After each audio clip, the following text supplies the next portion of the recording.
Bueno, nosotros somos el equipo número 2, conformado por Fernanda, Nayeli, Martín, Alexis y una servidora. Y en esta ocasión les vamos a hablar sobre el sangrado del tubo digestivo alto.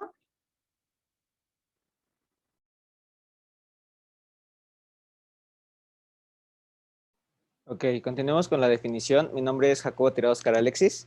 Y en cuanto a la definición de sangrado de tubo digestivo alto, es aquel sangrado que se origina en el tracto gastrointestinal proximal al ángulo de Treitz. El ángulo de Treitz es así se nombra anatómicamente, es una porción en la que va a seccionar al duodeno con el ilion, y también pues esto se le va a definir que es proximal debido a que vamos a tomar como porciones anatómicas que va a ser el estómago, el duodeno, y también posiblemente esófago, y más adelante les vamos a dar las características de cada una de estas. Y pues como se había mencionado, puede manifestarse con datos de sangrado visibles al tubo digestivo, que puede presentarse como hematemesis, melena o ambas, ocasionalmente hematoquesia. Siguiente, por favor. En cuanto a su epidemiología, el sangrado de tubo digestivo alto, pues se puede denotar que pues tiene una incidencia de 100 a 100,000 habitantes, y también es una de las principales causas de hospitalización y de consulta intrahospitalaria, principalmente a cirujanos generales, que se da a lo largo de hospitalizaciones. Y también en cuanto a nivel nacional, en el 2019 ocupó el cuarto lugar en cuanto a las úlceras, la gastritis, la duodenitis, y los grupos de edad más afectados fueron de 25 a 44 años. Podemos ver que por lo regular los que padecen esta enfermedad son jóvenes, o adultos jóvenes, como se les nombra, y adultos. Y también tenemos que va afectando más, en este año afectó principalmente al sexo femenino, y también tiene una gran mortalidad, principalmente por las comorbilidades. Puede presentarse de un 6 al 10%, y su principal causa más frecuente, dando un 80%, es debido a la úlcera péptica. Siguiente, por favor. Bueno, ahora bien, hay que conocer bien la clasificación del sangrado del tubo digestivo alto para así realizar un buen diagnóstico y tratamiento. Bueno, esta enfermedad, o abreviada STDA, se clasifica principalmente de acuerdo a su evolución y al volumen o a la cuantía de la hemorragia. En cuanto a la evolución, se clasifica en aguda o en crónica. La aguda va a ser una hemorragia súbita y masiva, y se va a caracterizar por presentar hematemesis, melena e hipovolemia. Mientras que el sangrado crónico se va a caracterizar por una lesión en la cual va a tener una menor hemorragia. Sin embargo, esta va a tener un mayor tiempo para que se reponga la sangre. Y en cuanto a la clasificación de la cuantía de la hemorragia, tenemos 4 grados. El grado 1 o leve, grado 2 o moderada, grado 3 severa, o grado 4, que es la masiva. En la primera va a ser una cuantía hasta de 750 mililitros, es decir, menor del 10 al 15% del volumen.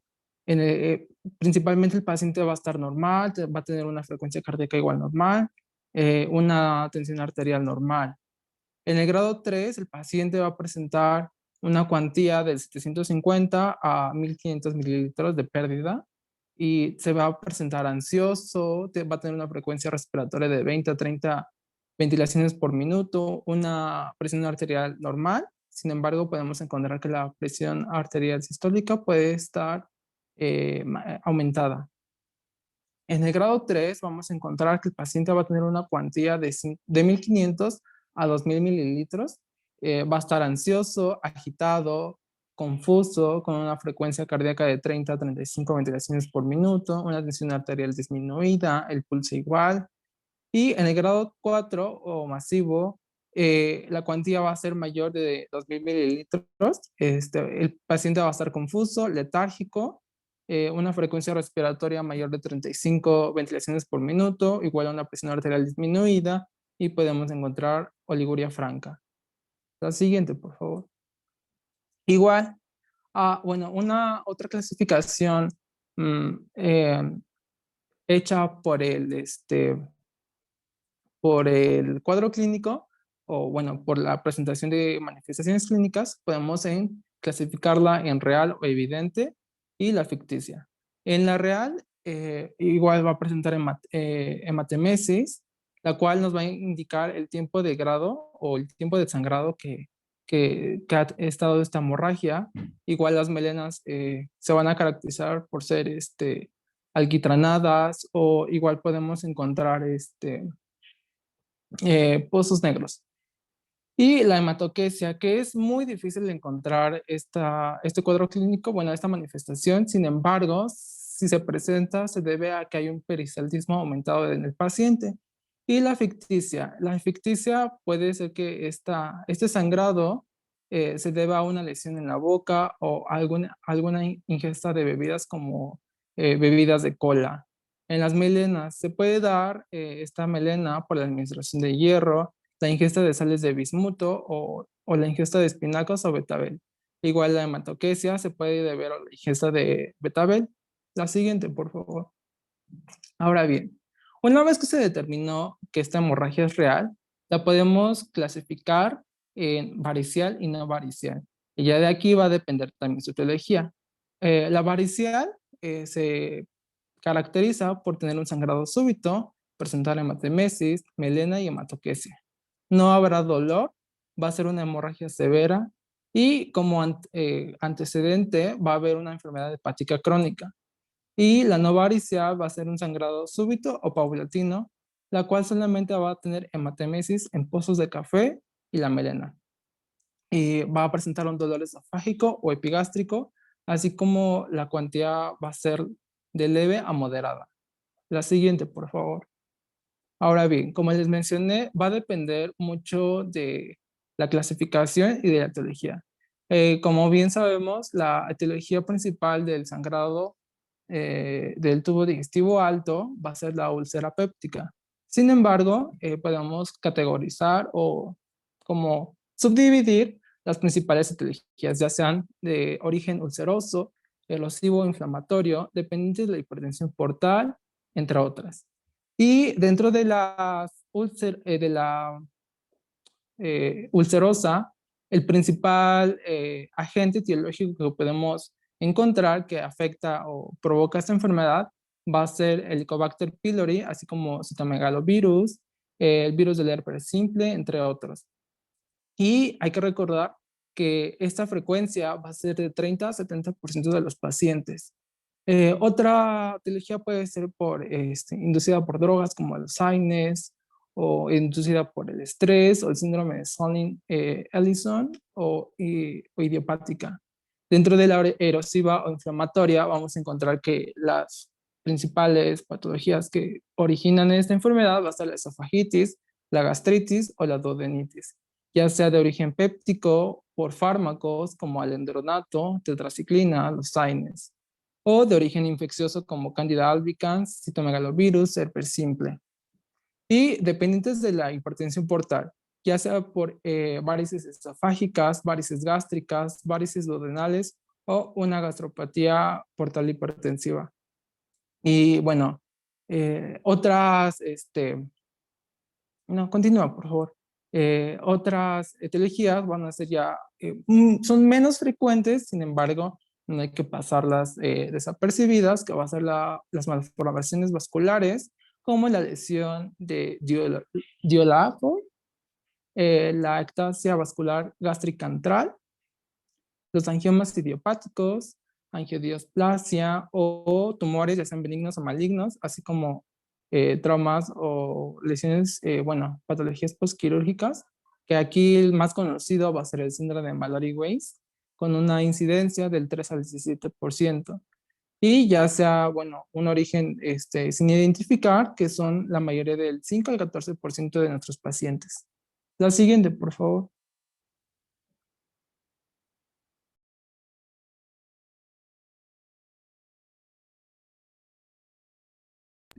Bueno, yo soy Cortés Palma Fernanda y vamos a ver el cuadro clínico de la hemorragia del tubo digestivo alto. Esto se puede puede presentarse de diferentes maneras.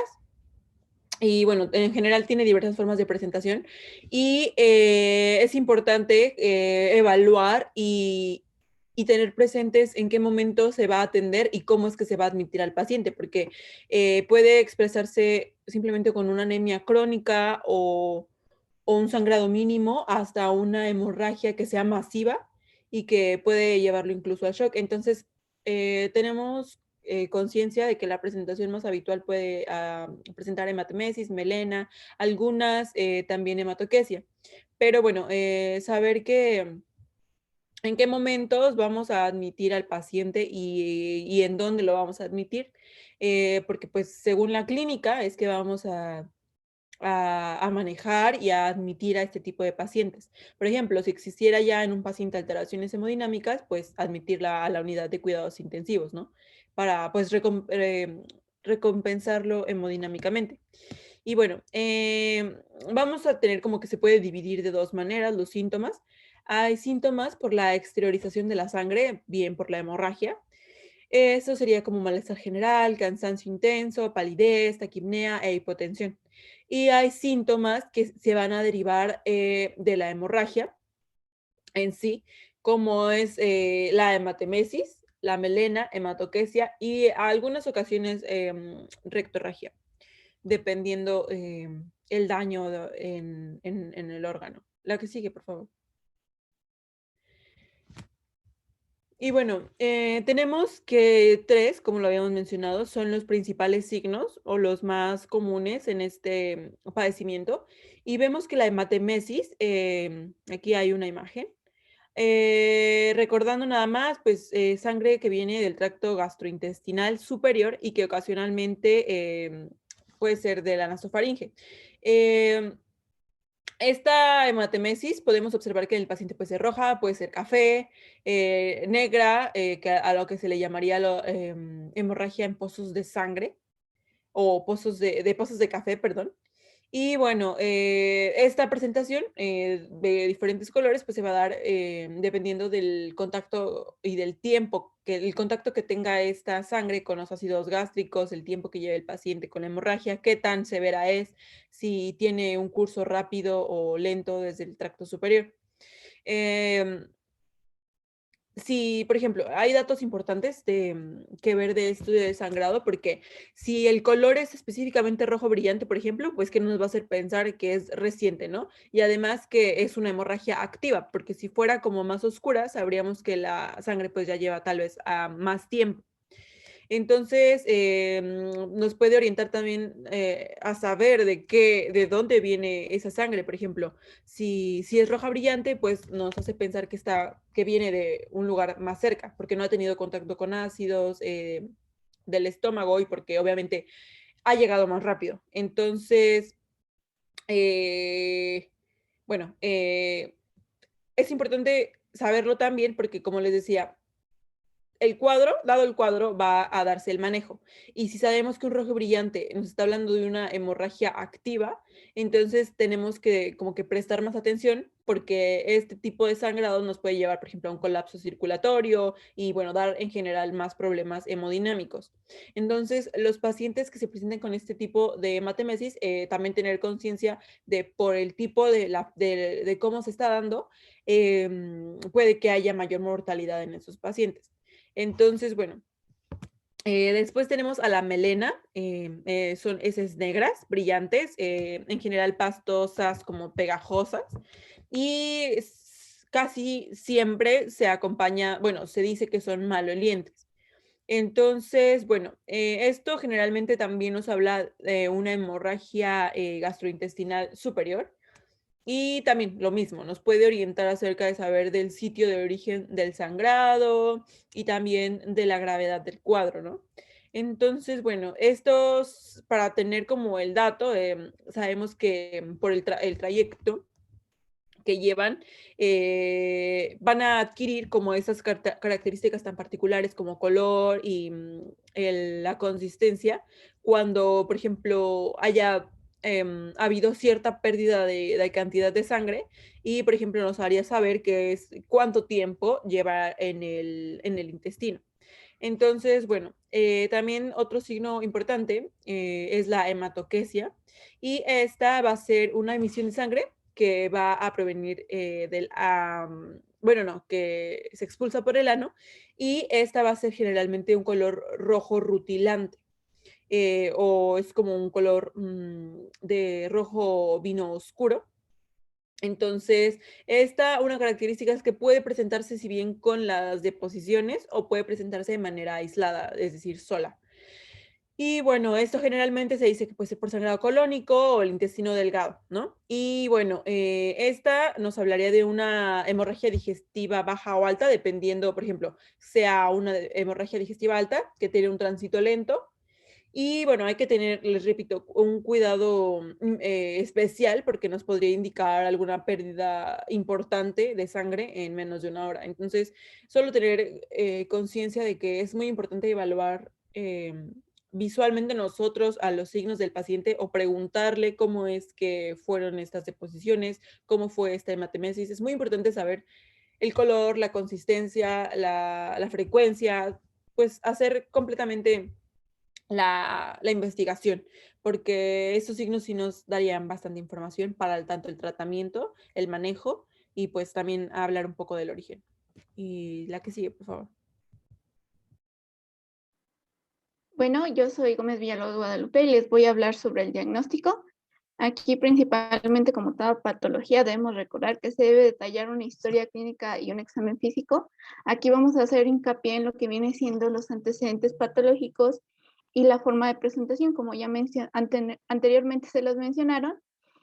Pero principalmente aquí el objetivo principal que tenemos que hacer a la hora de la evaluación del paciente de manera inicial es determinar si nuestro paciente va a requerir una intervención urgente, es decir, si va a necesitar de una terapia endoscópica, ya un manejo quirúrgico o bien transfusión.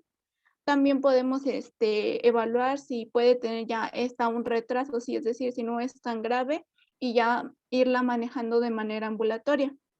También hay que investigar lo que vienen siendo factores individuales, como son antecedentes de neoplasia o cirrosis, que tengan la presentación de la hematemesis o ya bien signos de hipovolemia, ya incluyendo hipotensión, taquicardia o ya llegando hasta el shock, y con una hemoglobina ya menor de 8 gramos sobre decilitro.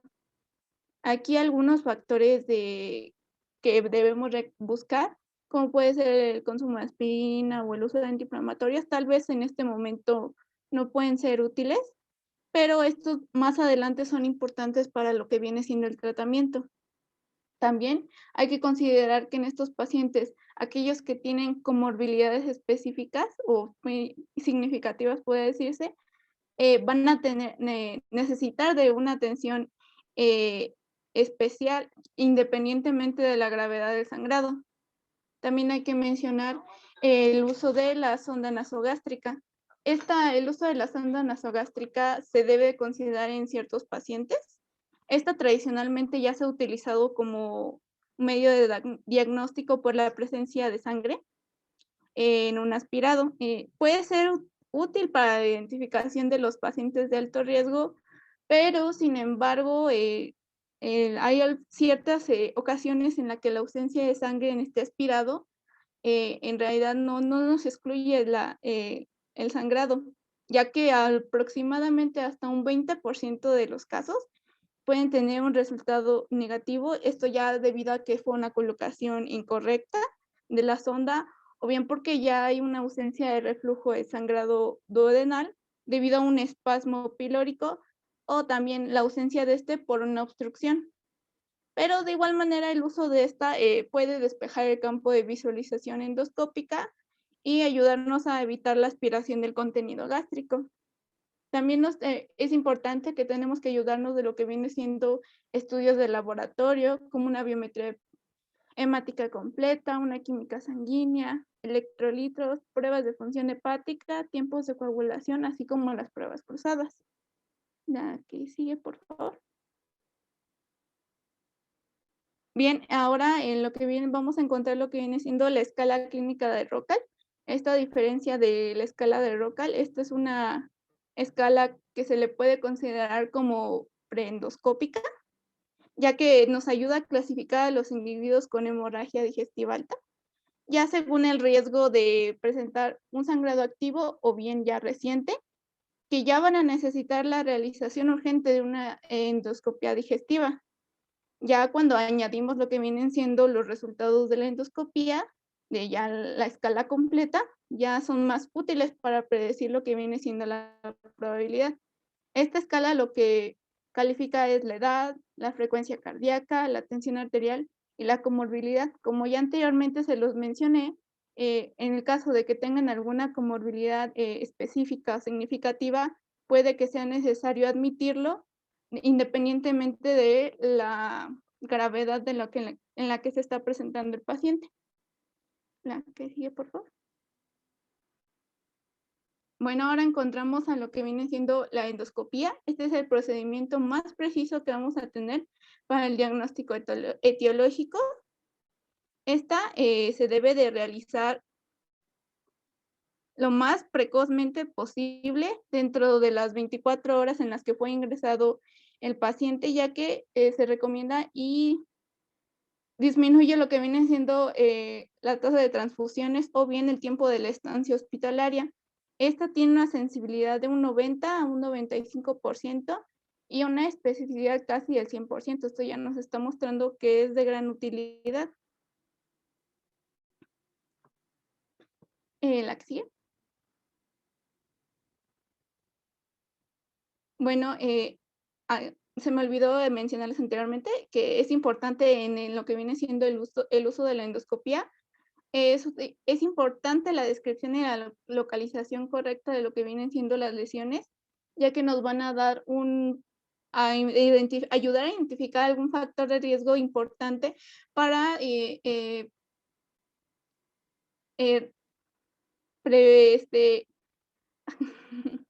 predecir un resangrado en este paciente.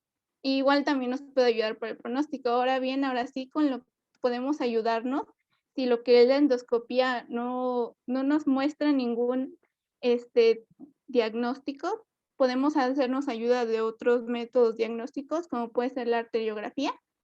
Esta ya es más limitada a pacientes con sangrado digestivo alto, ya cuando, como ya lo mencioné anteriormente, ya no se localiza el origen por la endoscopia, ya sea alta o baja, y ya por la gravedad ya es necesario llegar a un diagnóstico urgente de la lesión. Este es lo que nos va a ayudar es a detectar una cantidad mínima de extravasación de sangre de un 0.5 mililitros por minuto, y al igual que lo que viene siendo la endoscopía, nos puede ser de utilidad terapéutica, aunque tiene ciertas complicaciones al utilizarla. Tiene una sensibilidad de un 63 a 90% y una especificidad casi del 100%. De igual manera, podemos utilizar lo que viene siendo la gammagrafía, que utiliza hematíes marcados con tecnecio del 99. Y esta, a diferencia de la arteriografía, ya detecta sangrados con extravasación ya más bajos, de hasta un 0.1 mililitros por minuto. Y su capacidad de diagnóstico varía, pero es entre un 50 a 70%. Y ya estas son de las últimas de elección y se utilizan aquellos casos de sangrado que aún el origen no es aclarado, ya es de las últimas de elección, pero hay que recordar que siempre la endoscopía es la mejor que nos puede ayudar para llegar al diagnóstico. ¿La que sigue? Hola, buenas tardes. Yo soy Estrada Ramírez Nayeli y bueno, vamos a continuar con el tratamiento. Y bueno, el tratamiento del sangrado del tubo digestivo alto se va a componer como de todo tratamiento de varios pilares, pero en este tratamiento se va a componer de 4 básicos que van a ser el manejo inicial de la hemorragia, el manejo farmacológico previo a la endoscopía, el tratamiento endoscópico, que aquí en este apartado también viene incluido lo que nos comentaba Guadalupe, que es la evaluación junto con el tratamiento endoscópico. Aquí son como complementarios. Y tenemos como último pilar lo que es el tratamiento específico. Y bueno, vamos a iniciar con el primero, que es el manejo inicial de la hemorragia. Este manejo se va a iniciar como primer paso y vamos a tener que, como primer paso del primer paso, va a ser hacer la evaluación de lo que es la estabilidad hemodinámica, así como también la determinación de si hay necesidad de reanimar con líquidos o transfusión de sangre al paciente. Se va a iniciar con la estabilización y también vamos a iniciar con lo que es nuestro ABCDE. Aquí no incluye el XABCDE, ya que no tenemos una hemorragia externa, por lo que va a ser como tal una hemorragia interna. Entonces vamos a iniciar con lo que es la A, que es el manejo de la vía aérea y la estabilización de lo que es la columna cervical. Después vamos a continuar con lo que es la B, que es la respiración, la ventilación y la oxigenación. La C de circulación, esto es por la perfusión y otras hemorragias, que es ahí donde entraría esta hemorragia del tubo digestivo alto. Y la D, que es la discapacidad, vamos a evaluar la escala de coma de Glasgow. Y por último, la E, que es la exposición al ambiente. Y bueno, después de esto vamos a necesitar estar monitoreando a nuestro paciente en sus vías respiratorias, su estado clínico, los signos vitales, el ritmo cardíaco y la producción de orina que éste tiene.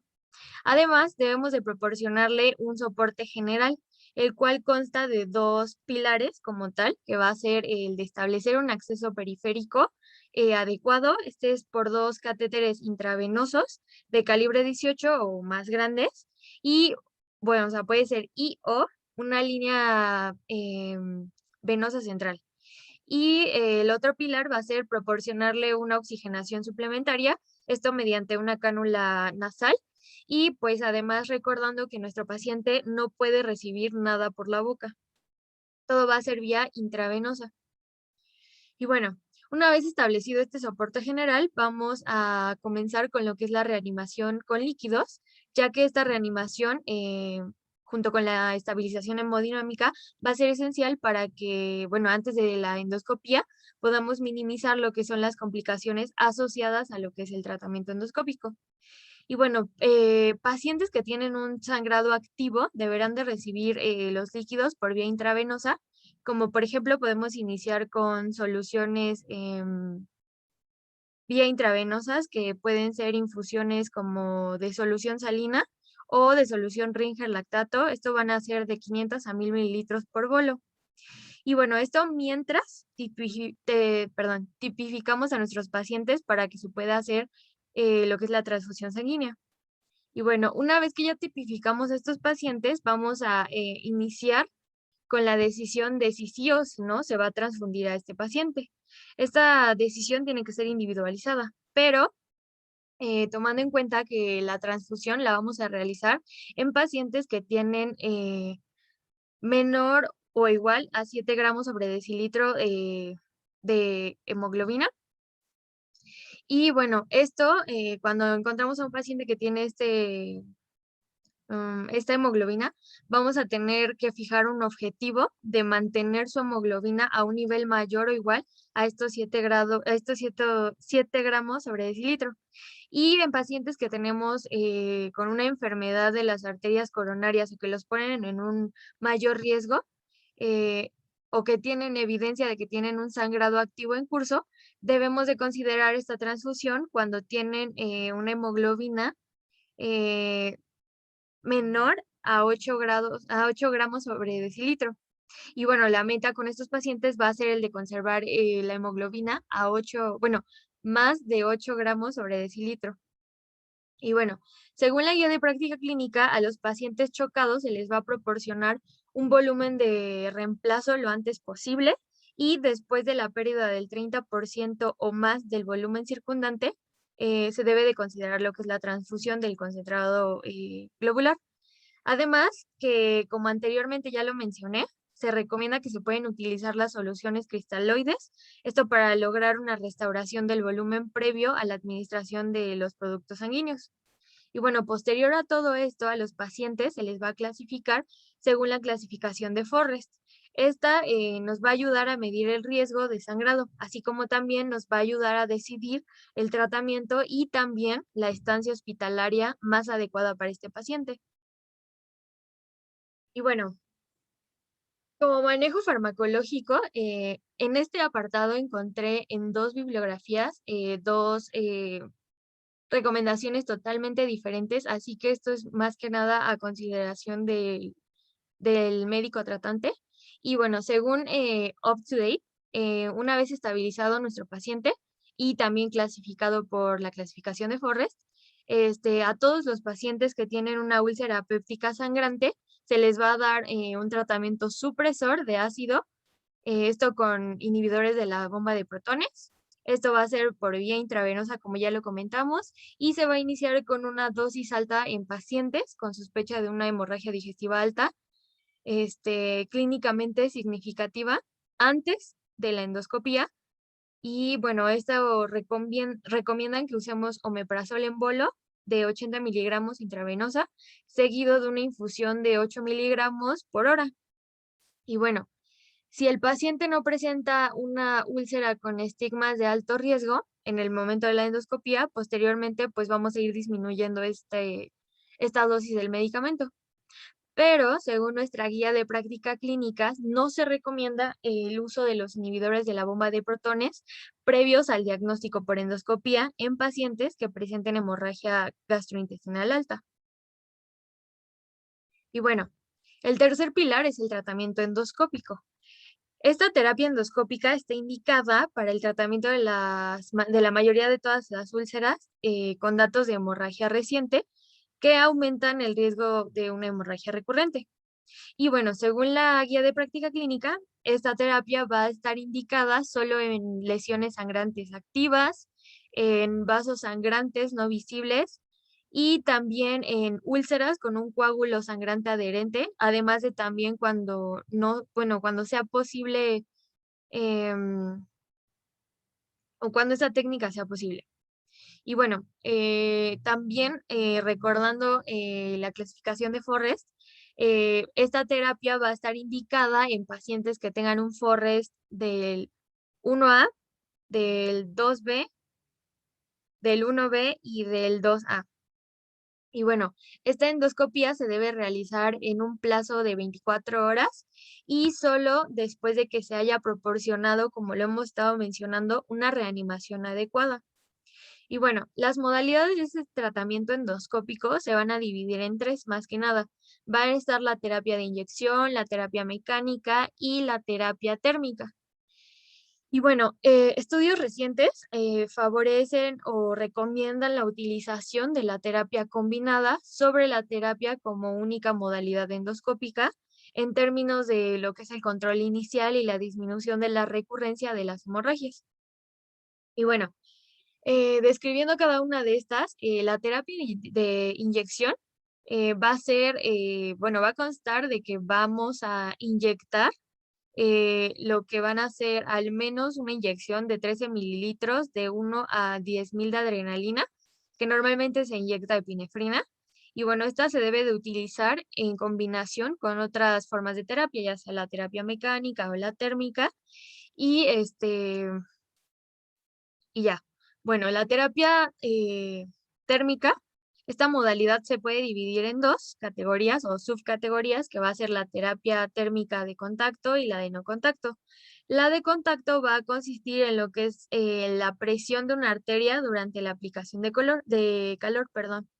Y la térmica de no contacto, esta también tiene dos como modalidades, las cuales van a ser la coagulación con argón plasma y la que se utiliza láser, las cuales van a actuar causando una destrucción de lo que es el tejido superficial, seguida de una coagulación. Y bueno, como terapia mecánica es la utilización o la aplicación endoscópica de lo que son los hemoclips. Una vez aplicados, los clips van a lograr lo que es la hemostasia de una manera similar a lo que es una ligadura quirúrgica. Y bueno, después de todo este tratamiento endoscópico, se sugiere efectuar una segunda revisión si existe una evidencia clínica de una recurrencia de hemorragia. Esto en pacientes con lesiones de alto riesgo o que tuvieron un tratamiento endoscópico inicial incompleto. Y bueno, además de todo esto, cabe mencionar que la endoscopía no solo la vamos a utilizar como un método de tratamiento, así como lo vimos con Guadalupe, también nos va a ayudar a estratificar lo que es el riesgo y nos va a ayudar a diferenciar a los pacientes que van a requerir de una hospitalización o no. Y bueno, para esta estratificación vamos a utilizar lo que es la puntuación de ROCAL, como ya nos lo explicó igual Guadalupe, y aquí se las pongo. Bueno, y según la guía de práctica clínica, todos los pacientes que se presentan con una hemorragia gastrointestinal superior aguda deberán de tener una clasificación, una puntuación con esta puntuación de ROCAL, preendoscópicamente. Los pacientes con un score de 0 deben ser considerados para no una admisión y una alta temprana con un seguimiento. Pacientes con una score inicial mayor a 0 va a estar indicada lo que es la endoscopia para una evaluación completa del riesgo de sangrado, y pacientes con un score completo menor a 3 tienen bajo riesgo de resangrado o de muerte y deberían de ser considerados para la alta temprana y dar seguimiento como un paciente externo. Y bueno, como vimos también como último punto de este tratamiento, también debemos de considerar lo que es la etiología, lo que ocasionó esta hemorragia, y por eso es que vamos a dar un tratamiento específico. Entonces, como vimos, hay varias causas, es una etiología multifactorial, por lo que hay que mencionar las que son como de mayor índice de riesgo, que van a ser hemorragias persistentes o recurrentes. Hay que recordar que aunque la mayoría de las úlceras hemorrágicas se pueden controlar endoscópicamente, algunos pacientes van a presentar hemorragias persistentes o recurrentes. Y bueno, en este tipo de pacientes se van a tratar con un segundo intento de lo que es la terapia endoscópica. Esta terapia puede ser la misma que se usó inicialmente o podemos cambiar a otra distinta. Y bueno, también tenemos hemorragias masivas o hemorragias persistentes en las que ya hayan fallado 2 tratamientos endoscópicos. En este caso, se va a utilizar la cirugía. La cirugía de elección va a ser localizar el sangrado y se va a realizar lo que es la ligadura del vaso. En casos complicados, que pueden ser perforaciones muy grandes o hemorragias masivas, puede ser necesaria la gastrectomía. Y bueno, en caso de una infección por Helicobacter pylori, podemos utilizar medicamentos para su erradicación, los cuales se van a explicar posteriormente. Y bueno, como criterios de referencia vamos a tener estos criterios para considerar el egreso o la no admisión con un seguimiento del paciente en una forma externa. Estos van a ser como que el paciente tenga más de 60 años, que nuestro paciente no tenga evidencia de una alteración hemodinámica, que nuestro paciente no tenga comorbilidades significativas, que nuestro paciente no haya sido hospitalizado anteriormente o que no haya sido referido anteriormente. Y también tenemos a los pacientes que no tengan evidencia de hematemesis o hematoquesia. Todos los pacientes que presentan una hemorragia gastrointestinal aguda deben de tener una evaluación, como ya lo habíamos mencionado, por el sistema numérico de ROCAL. Y bueno, según la puntuación de ROCAL, un score 0 va a significar que nuestro paciente tiene una mortalidad significativa, pero muy baja. Y un score 1 va a significar que esa mortalidad va aumentando hasta el 2.4%. Y ya un score del 2 va a significar una mortalidad de hasta el 5.6%. Entonces, debemos de recordar que esta puntuación no debe de usarse como de forma aislada, sino que también debemos incluirlo con todo el cuadro clínico, y no solo la vamos a utilizar para lo que es la asignación de la unidad de cuidados intensivos. Y bueno, hasta aquí termina el tema de lo que es el sangrado o la hemorragia del tubo digestivo alto, y vamos a iniciar con lo que es la enfermedad acidopéptica. Y bueno, como definición tenemos primero que definir lo que es la enfermedad ulcerosa péptica. Esto en la guía de práctica clínica lo manejan como una patología del tracto gastrointestinal que va a estar caracterizada por lo que es el desequilibrio entre la secreción de la pepsina y la producción del ácido clorhídrico, que va a provocar un daño en la mucosa de nuestro estómago, nuestro duodeno proximal y la del esófago distal, aunque también puede afectar al duodeno distal y al yeyuno. Otra definición que vamos a tener que aclarar aquí es la úlcera péptica. La úlcera péptica está definida como un defecto de la pared que se extiende a través de la muscularis mucosae y esta se va a considerar como una úlcera, una úlcera péptica. Ahora, la úlcera péptica complicada va a ser aquella que se extienda más allá de capas más profundas de lo que es la pared, también la submucosa y la muscular propia, y también produciendo o pudiendo producir una hemorragia gastrointestinal o una perforación, una penetración o una obstrucción.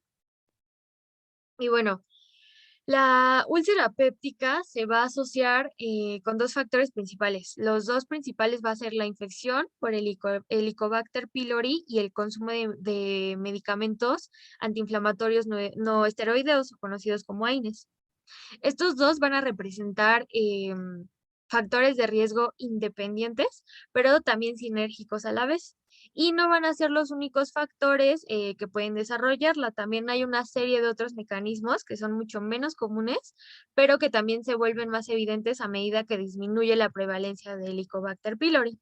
Estos factores los vamos a poder clasificar en tres grupos grandes, los cuales van a ser el uno, que van a ser los por mecanismos definidos, los dos que van a ser los idiopáticos y el tres que va a ser los asociados a una enfermedad crónica o a una falla multisistémica aguda, perdón. Bueno, los factores definidos vamos a tener lo que puede ser una infección, como ya nos los habían comentado, postquirúrgicos, una exposición a fármacos, una obstrucción duodenal, pacientes que estén sometidos a radioterapia, y también una hipersecreción de lo que es el ácido clorhídrico. En las úlceras idiopáticas no tienen nada que ver con lo que es el Helicobacter pylori ni con el uso de AINES. Y bueno, los asociados a las enfermedades crónicas o multisistémicas, vamos a encontrar úlceras por estrés. En la unidad de cuidados intensivos podemos encontrar a pacientes con cirrosis, pacientes con trasplantes de órganos, con insuficiencia renal o incluso con enfermedad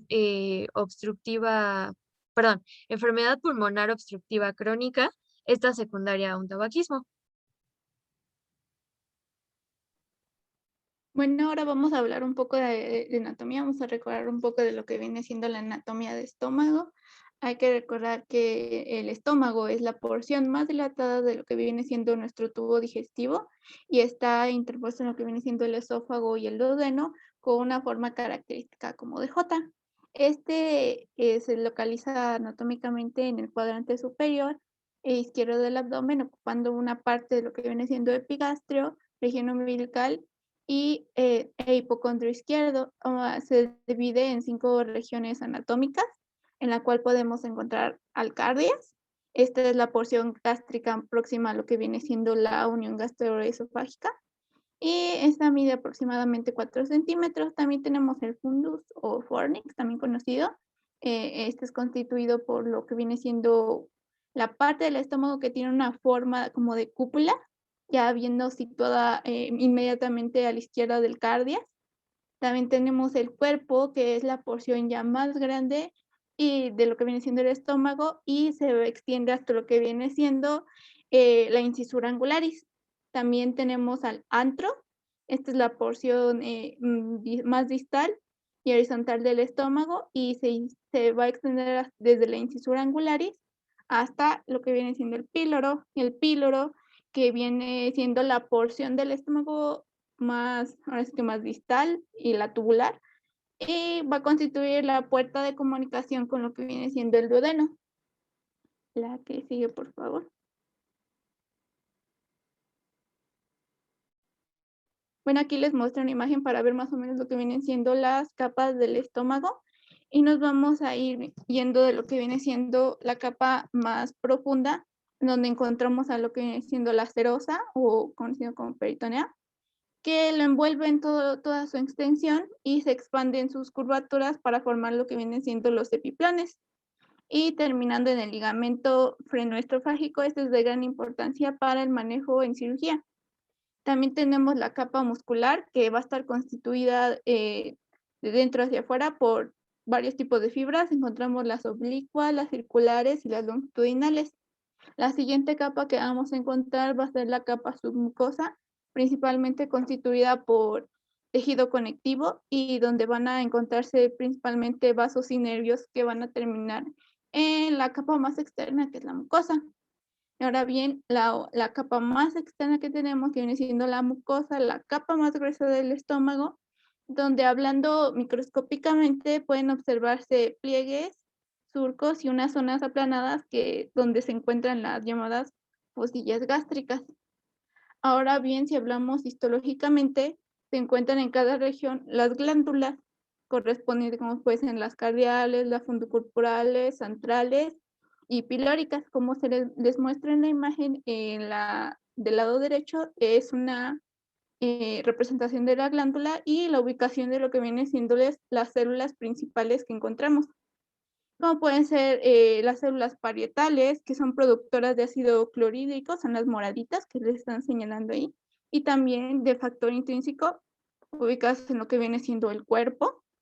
También encontramos a las células principales, que vienen siendo las naranjitas, que les muestro en imagen. Estas van a segregar lo que viene siendo pepsinógeno, que ya en un medio ácido se va a transformar en pepsina, y estas se sitúan principalmente en lo que viene siendo la base de las glándulas. También tenemos en las células mucosas, en la imagen no se muestra, pero estas se encuentran en el cuello glandular. Estas son células precursoras de lo que vienen siendo las células que les mencioné anteriormente, de las parietales principales, las cuales nos van a secretar mucina para formar un tipo de gel protector.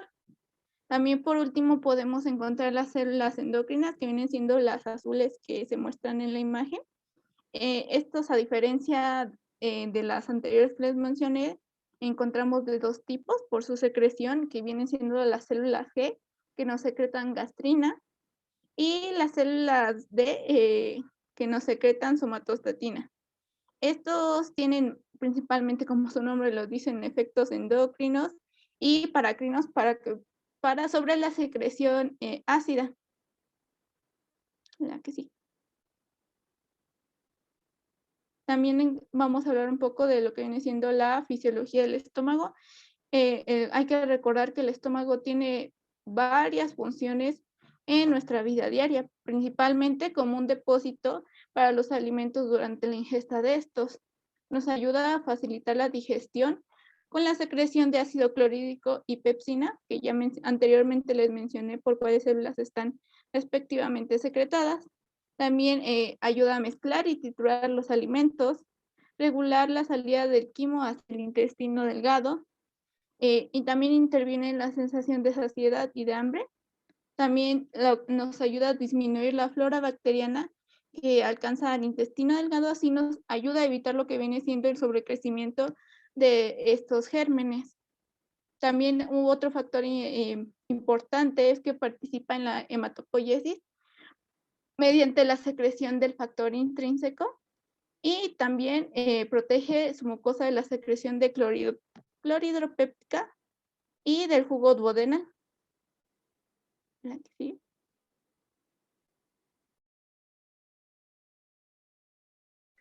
Bueno, de nuevo aquí su servidor, Jacobo Tirado Oscar Alexis. En cuanto a la epidemiología, ya habíamos mencionado que es de las primeras causas del sangrado de tubo digestivo alto. Y pues tenemos que la enfermedad de ácido péptica origina un gran número de consultas externas y de consultas con un alto índice de ingresos hospitalarios, principalmente ya por las complicaciones. Y pues en cuanto a su trascendencia, tenemos que tiene un gran deterioro en la calidad de vida, principalmente día con día, ya que los pacientes sufren molestias para llevar a cabo sus alimentos, la ingesta de alimentos y después de sus alimentos. También tenemos que se puede desarrollar un gran número de complicaciones y puede aumentar las comorbilidades. Y también tenemos que pues las úlceras duodenales suelen ocurrir por lo regular a una temprana edad, que las úlceras gástricas. Principalmente va a afectar a los hombres y las tasas en países desarrollados principalmente han disminuido de úlceras por una etiología por Helicobacter pylori, pero eso sí ha aumentado principalmente en adultos mayores tras la ingesta de AINES prolongadamente a lo largo de su vida.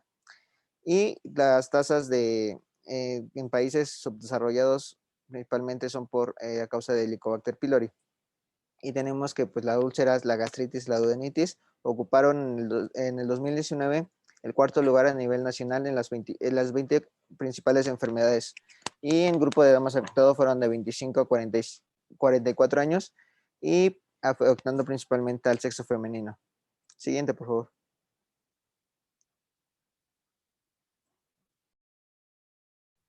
Y bueno, como factores de riesgo vamos a tener que para el desarrollo de esta úlcera vamos a tener el uso de AINES prolongado, el tabaquismo, el uso de corticosteroides, también un ayuno prolongado, mantener ayunos prolongados van a estar relacionados a la perforación de una úlcera péptica, también el padecer de cáncer gástrico, también el abuso de anfetaminas, así como factores psicológicos, como ya lo habíamos mencionado, el estrés constante de una persona puede ayudar a que este factor de riesgo pueda aumentar el riesgo como tal a una perforación de esta úlcera péptica.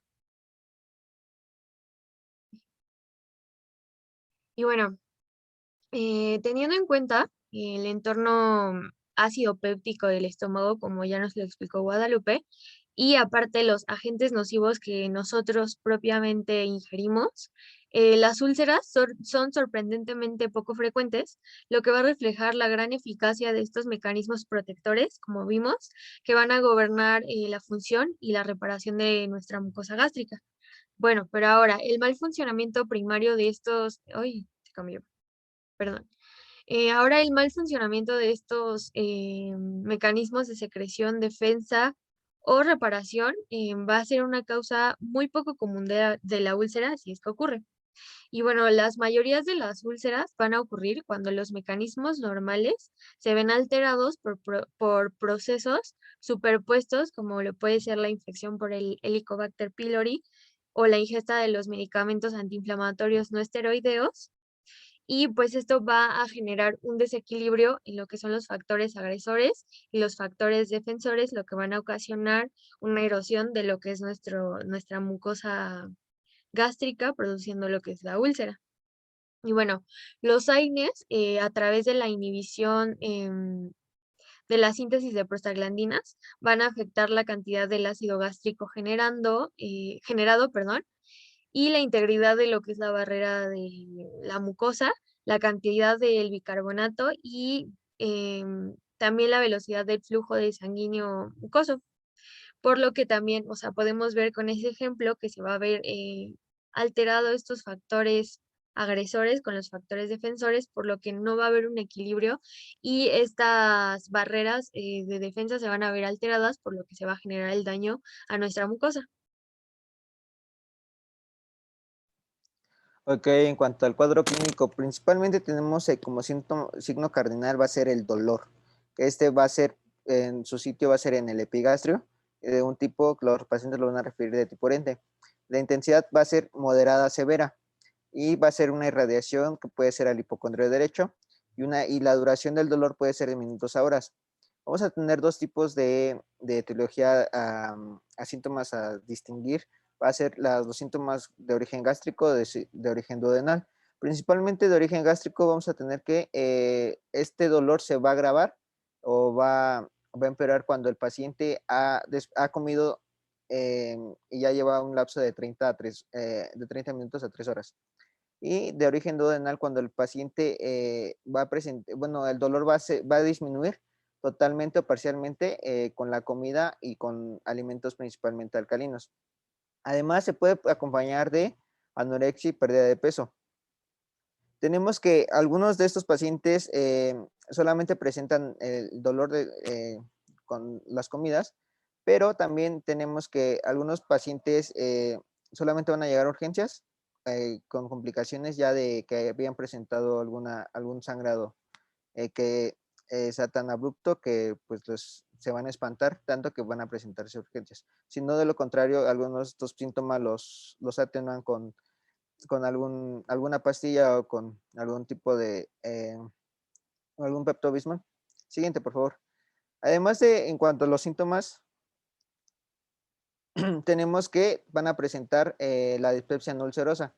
Esto es un conjunto de síntomas que va a ser dolor en epigastrio, va a presentarse meteorismo, una saciedad precoz, la sensación de llanura postprandial, van a presentar también náuseas con o sin vómitos y anorexia y síntomas de reflujo gastroesofágico característicos. Siguiente, por favor. Como les había mencionado, algunos de los pacientes ya se presenta a urgencias cuando ya los síntomas, presentó estos síntomas, pero más aparte ya ha tenido un tipo de sangrado en tubo digestivo alto.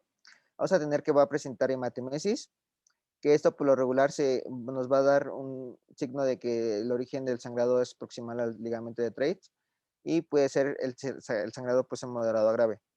Vamos a tener que también el sangrado en pozos de café, que esto por lo regular va a ser vómitos, que el sangrado va a ser menos intenso. La sangre ya está, al tener contacto con los líquidos gástricos, empieza a verse ya como una sangre digerida. Y la melena vamos a tener que va a tener un origen proximal al 90% de alimento de Treitz, y esto puede originarse en el intestino delgado o también en el colon derecho. Y esto nos va a denotar una pérdida de hasta el 50 mililitros de sangre. En la hematoquesia puede ser la sangre en heces, que nos va, aparte de que esto nos va a dar un dato de que va a presentar una hipotensión ortostática. Siguiente, por favor. Y también ya cuando tenemos un sangrado digestivo bastante grave, tenemos que el paciente va a presentar nivel de hemoglobina menor a 8 gramos sobre decilitro, va a presentar taquicardia y va a realizarse un lavado nasogástrico, se va a detectar un sangrado rojo brillante rutilante. Para la evaluación de hemodinámica, en cuanto tenemos presente que el paciente pues ya ha perdido algo de sangre, vamos a tener que si tiene una hipovolemia leve o moderada, va a presentar taquicardia en reposo. Cuando ha perdido al menos un 15% de sangre, va a tener una hipotensión ortostática. Y cuando ya ha tenido al menos un 40% de la pérdida pérdida sanguínea, vamos a tener va a presentar una hipotensión estando en supino. Siguiente, por favor. Y pues cuando vamos a tener datos ya de gravedad, en cuanto tenemos que ha habido una úlcera péptica perforada, se va a dividir principalmente en 3 fases, que va a ser en las primeras dos horas, que es la fase 1, que va a ser el dolor abdominal súbito, que va a presentarse en epigastrio, que se va a generalizar, que va a poder irradiarse a hombro derecho o ambos hombros. Conforme la fase avanza, hay irritación peritoneal. Se puede presentar la taquicardia, el pulso débil, en extremidades sumamente frías y disminución en la temperatura y en ocasiones algún tipo de síncope. Siguiente, por favor. La fase 2, que va a abarcar de 2 horas a 12 horas, va a tener dolor abdominal, que va a dar un dato de falso positivo, en el que el paciente va a sentir que ya hay síntomas de mejoría, pero al contrario, va a haber un dolor generalizado y va a haber empeoramiento y cuando se quiera realizar una exploración al paciente.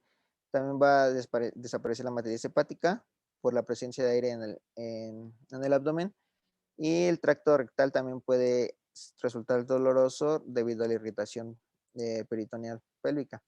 Siguiente, por favor.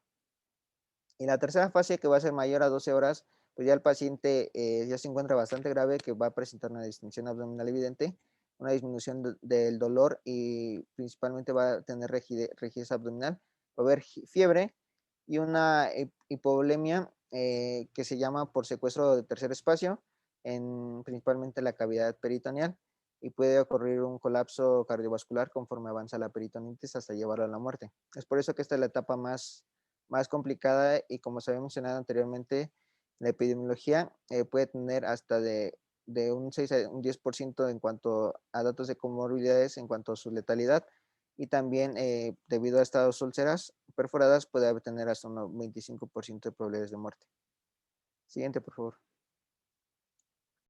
Bueno, yo soy Ardóñez Galindo Martí y bueno, una vez ya recolectados todos los datos clínicos que nos manifiesta el paciente, podemos usar estudios, ya sea de laboratorio de gabinete, para confirmar la etiología y la presencia de la úlcera péptica. Dentro del diagnóstico de laboratorio, este nos va a ayudar a confirmar principalmente lo que es la anemia en el paciente mediante la biometría hemática, ya sea, bueno, en un sangrado agudo, la anemia va a ser normocítica, normocrómica, mientras que en el sangrado crónico va a ser la anemia microcítica. Igual, como les mencionaron, la ayuda de la endoscopía nos va a ser fundamental para este diagnóstico. Sin embargo, también para, nos podemos apoyar de test para identificar a Helicobacter pylori, como les mencionaron, que es el principal agente etiológico, en el cual podemos realizar ELISA, urea en aliento, antígeno en heces. Bueno, ELISA tiene una sensibilidad del 85% y una especificidad del 79%, el cual no confirma o no va a confirmar la erradicación de Helicobacter pylori. Urea en aliento, la guía de práctica clínica también lo recomienda. Tiene una sensibilidad del 95 al 100% y una especificidad del 91 al 98%. El cual nos va a ayudar a hacer, bueno, es un tamizaje y a la vez nos va a ayudar a confirmar que la existencia de Helicobacter pylori. Antígeno en heces, igual, tiene una sensibilidad del 91% al 98% y una especificidad del 94 al 99%, la cual esta es más como confirmatoria y también nos va a ayudar a diagnosticar un diagnóstico presuntivo. La siguiente, por favor. Ahora, dentro de los estudios de gabinete, como les había mencionado, el gold estándar para identificar la úlcera péptica va a ser mediante la endoscopía, ya que esta, con la ayuda de la clasificación de Forrest, vamos a clasificar a nuestra úlcera. Bueno, vamos a distinguirlas en la actividad del sangrado, así como el porcentaje de recidiva, donde vamos a encontrar tres clasificaciones que son activa, residente o sin sangrado.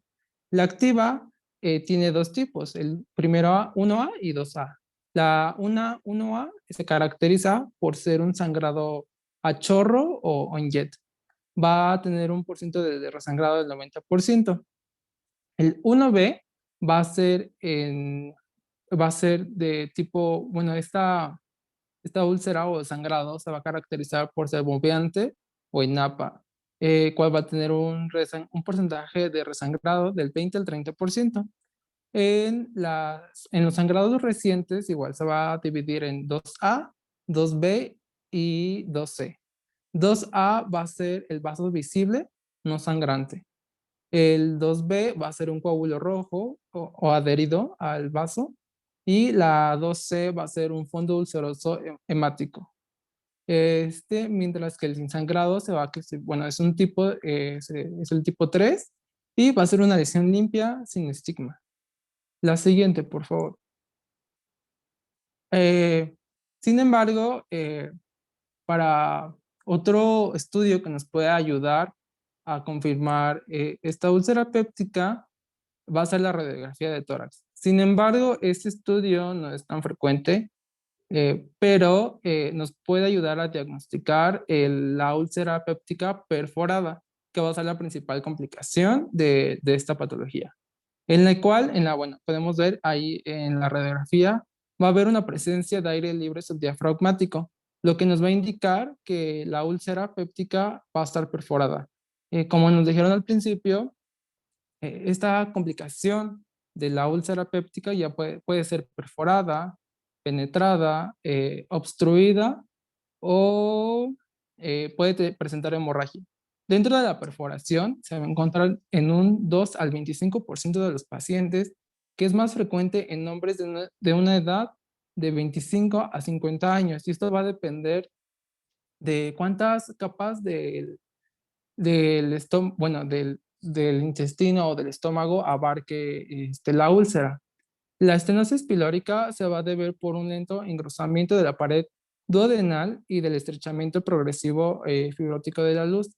Sin embargo, esta complicación ya no no es tan frecuente debido al tratamiento eficaz que se ha realizado dentro, bueno, en estudios.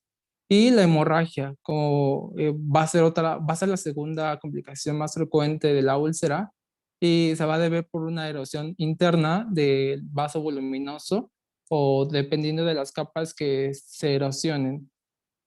La siguiente, por favor.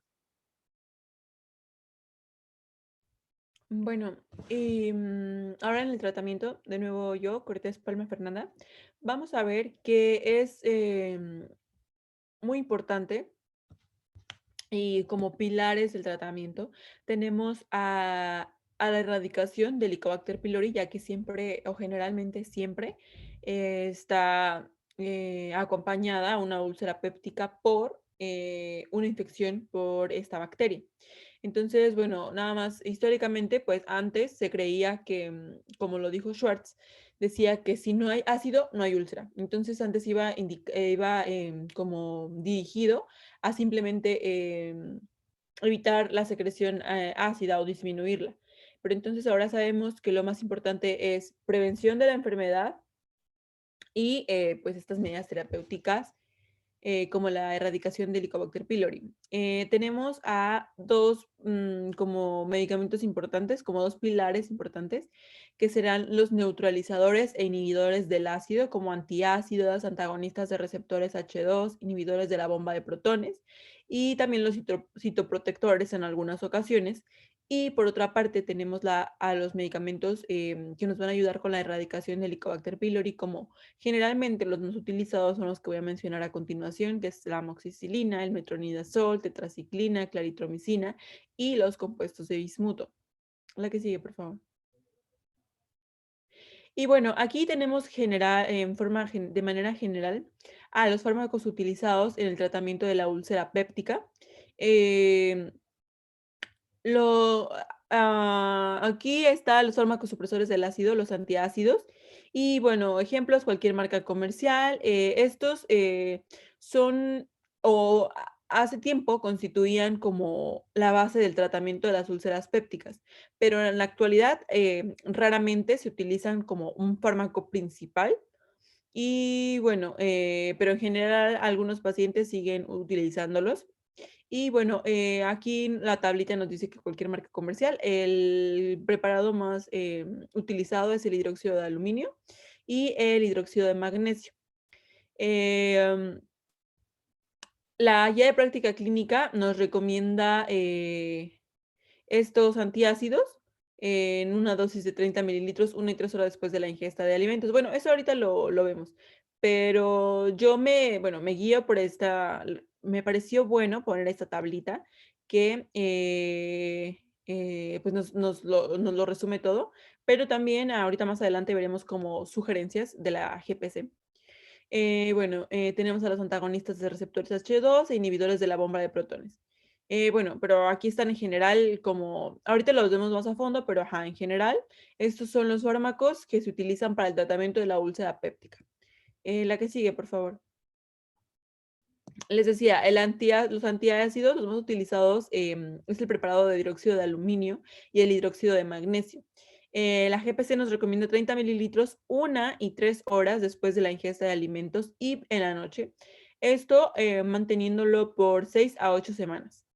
Tenemos a los antagonistas de los receptores H2. En la actualidad están disponibles 4 fármacos de este grupo, que son los más importantes, que serían la cimetidina, ranitidina, famotidina y nisatidina. Y bueno, obviamente, como todos los fármacos, cada uno va a tener diferente potencia, pero pues aquí lo importante es que todos van a inhibir la secreción ácida basal y bueno, obviamente utilizándolos en dosis terapéuticas. Entonces, bueno, se ha visto a lo largo del tiempo en varios estudios que se consiguen con estos 4 que les menciono tasas similares de cicatrización, obviamente cuando se indican en dosis correctas. Entonces, estos medicamentos, a diferencia de los antiácidos, en la actualidad sí se indican de manera rutinaria Y bueno, obviamente en combinación con fármacos para erradicar Helicobacter pylori.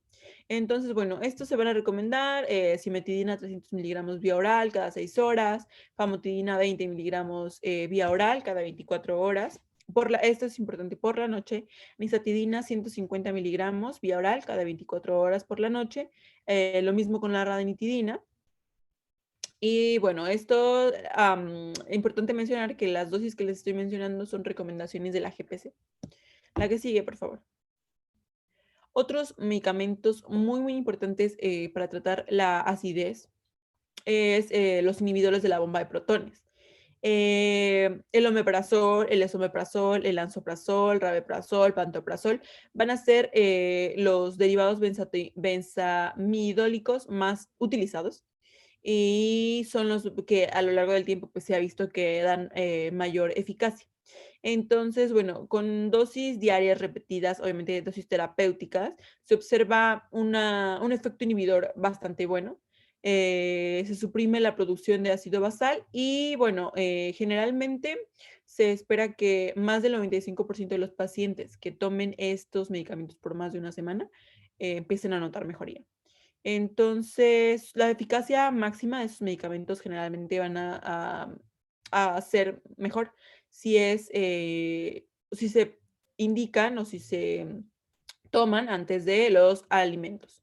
Entonces, bueno, estos medicamentos están están recomendados para la curación de úlceras, por ejemplo, el lansoprazol a 30 miligramos, el omeprazol 20, el pantoprazol 40 y el rabeprazol a 20. Y bueno, en un tratamiento de mantenimiento de las úlceras en cicatrización, el lansoprazol a 30 miligramos, omeprazol a 20, y estos van a tener eficacia similar a 18 meses. Entonces, bueno, estos esquemas se recomiendan en un esquema de 7 semanas. De 7 días, perdón. Y bueno, los citoprotectores. Estos medicamentos, en estos medicamentos tenemos al sucralfato, que es el más utilizado.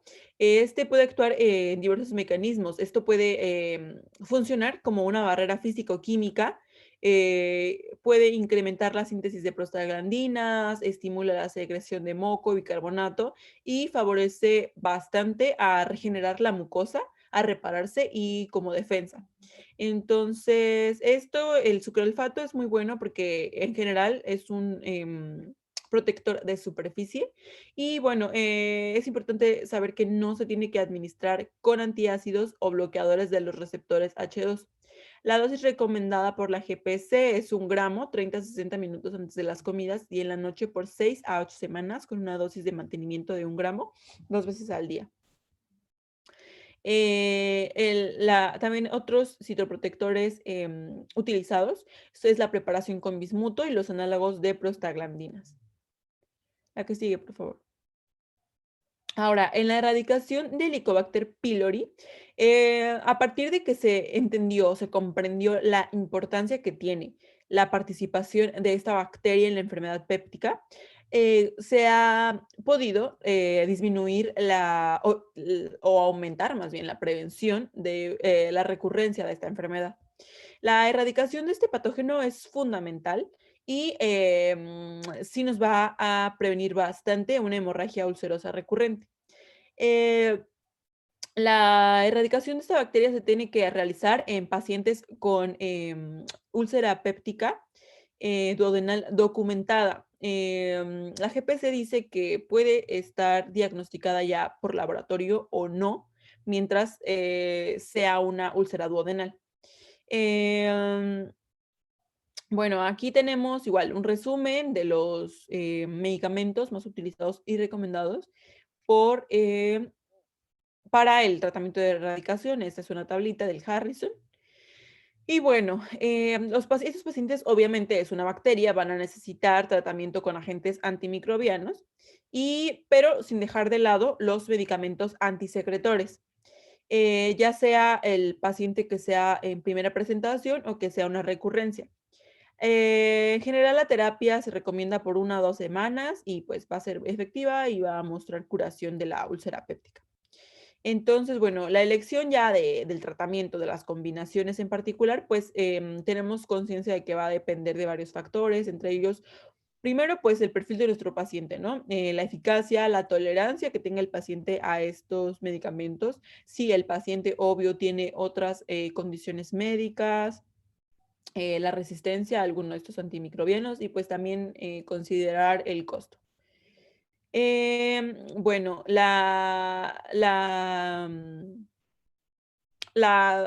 el esquema recomendado por la GPC es la terapia triple, es el tratamiento de elección para, eh, pues sí, en general para la úlcera péptica.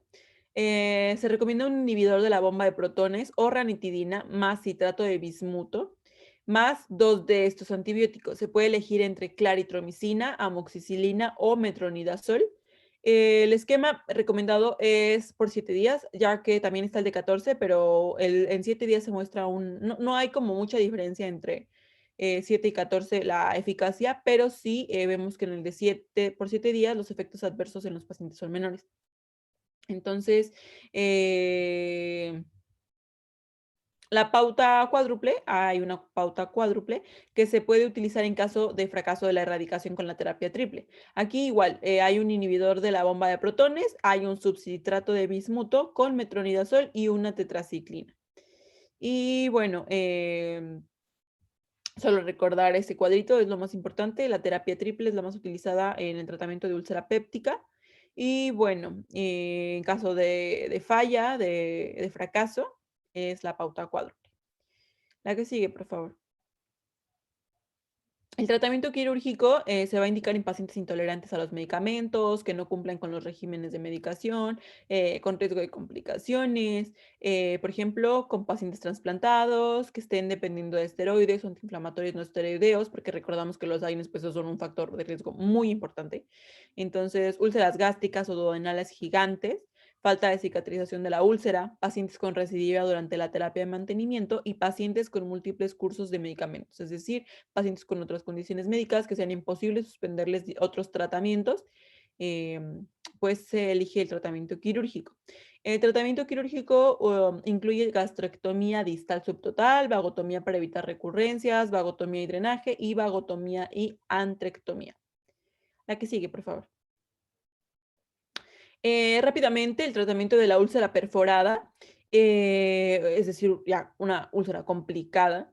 De primera instancia es ayuno estricto, una resucitación hídrica con fluidos intravenosos, inhibidores H2 o inhibidores de la bomba de protones, esto a elección del médico y obviamente considerando el tipo de paciente, antibióticos de amplio espectro, succión nasogástrica y manejo de la sepsis.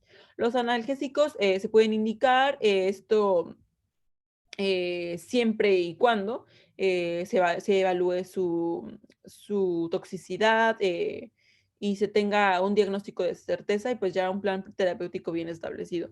El tratamiento de elección en úlcera péptica perforada va a ser cirugía con abordaje abierto o laparoscópico. En la revisión de artículos se elige o se prefiere el abordaje laparoscópico. El objetivo primario y más importante de la úlcera perforada, pues obviamente es cerrar la perforación. Entonces, bueno, la que sigue, por favor.